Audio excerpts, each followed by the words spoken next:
talk about the Cole, but jumping forward to the end of your career, how was that transition for you? How was it for you as a combat veteran?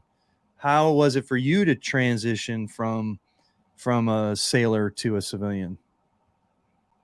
Well, depending on your age when you get out, that maturity level plays in. And I had this, we were talking earlier about being deck plate mast chiefs and just telling it like it is. Well, I had 5 jobs before I finally figured it out. And he's right. It's really tough especially when you've held an executive level job, that's hard to describe to a civilian out here in what you do. At least in my time, I should say, your day-to-day activities and how you would fit in.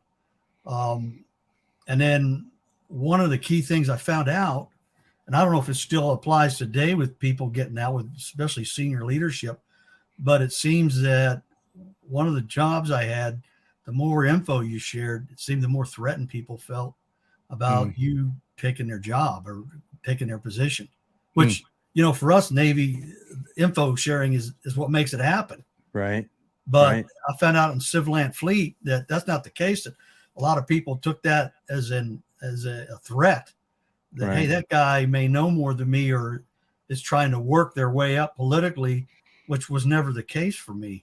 I was just trying to help the team. But, you find out some companies out there, it isn't always just about the team. Right. It becomes a somewhat of an I world instead of the E in team. And I think that too and I know that too was a very difficult transition for me in that aspect. But I think it's why I wound up driving semis for a little while. Of course, I wanted to do it because I could, because with retirement pay and all, I was fine. And it's something I always wanted to try. But I respect those guys, man. I'd never do it again because driving alone, solo, it's a very lonely job.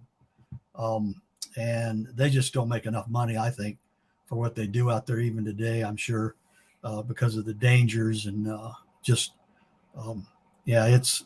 a tough world working there.